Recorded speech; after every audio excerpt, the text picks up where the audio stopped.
Okay, let's dive into a fascinating source today. It's actually a YouTube transcript, Hmm. and it picks up the story of the Apostle Paul right where the book of Acts, well, leaves off. Specifically, after his house arrest in Rome, which was around, what, 62 AD. That's right. Acts 28 ends, Paul's in Rome, and silence from the biblical narrative itself. So our mission for this deep dive is really to unpack what likely happened next. We're using clues from his later writings, his letters. And we want to understand, where he might have gone, why his focus seems to change a bit, Yeah. and importantly, pull out this key insight, the source highlights from his letters to Timothy and Titus. Exactly. And the source puts it very bluntly, almost like a title. Saints should pursue what is right rather than what is good. Right versus good. It sounds simple, but I suspect there's a lot packed in there. It feels challenging. So back to Rome, he's under house arrest. What happens? Does he get out? Well, the perspective here is that, yes, he was likely released. Maybe the case just fizzled out in the Roman system, perhaps an implicit acquittal and nothing formal recorded that survived. So he's free. But those earlier plans he mentioned, maybe going west to Spain, that didn't happen then. Apparently not, or at least not right away. The thinking is something shifted for him. Shifted how? This source suggests Paul got maybe a clearer sense about the timing of Jesus' return, that it wasn't necessarily imminent, like tomorrow. Ah, okay. And that changed his priorities. Significantly, yeah. Instead of pushing out to totally new frontiers, his focus pivoted. It became about strengthening the churches that were already established, equipping them, Shoring up the foundations. Yeah. Makes sense. Yeah. So where did he go? Eastward again? It seems so. Tracing hints in letters like Titus, it looks like maybe Crete was an early stop. He left Titus there. Titus 1.5 mentions that, right? Ooh. Appointing elders. Precisely. And then likely on to other places he'd been, including Ephesus. That was a major center.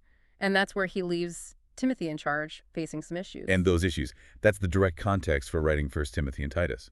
Absolutely. As he revisited these places, he saw things weren't perfect. There were questions about leadership, who's qualified.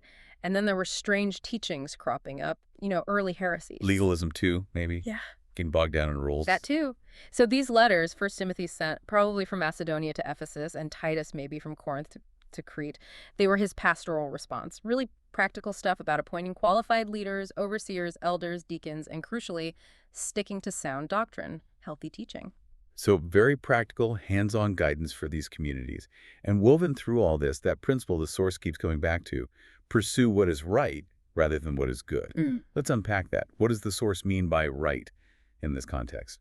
Right here is framed as, well, sticking to the clear standards and values found in God's word, biblical truth. It's about aligning with that standard, even if it causes friction or makes things uncomfortable. Okay. Even if it means difficult conversations or decisions. Exactly. And good, then, is presented as? As prioritizing a sort of pleasantness, harmony, comfort, maybe keeping the peace at all costs. But doing so without that firm grounding in the biblical standard.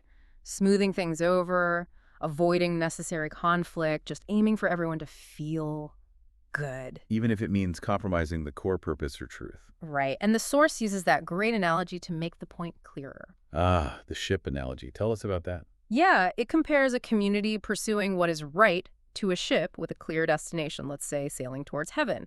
It's using the compass and radar, God's word, to navigate. There's purpose, direction, maybe some bumps along the way because everyone's focused on that goal. Okay. And the ship pursuing just good. That's like a ship where the main activity is just having a party on deck. Everyone's getting along. It feels nice, comfortable. Good. But there's no navigation happening. No clear direction. It's just drifting. Wow, that's a stark contrast, drifting versus navigating. It really highlights the idea that prioritizing a defined, potentially challenging standard, the right, is vital for the health and, well, the actual mission of any group. Otherwise, you just end up comfortable but lost. Potentially, yeah. It raises that fundamental question for any group you're part of. Are we about comfort, or are we about a clear purpose that guides us, even when it's tough?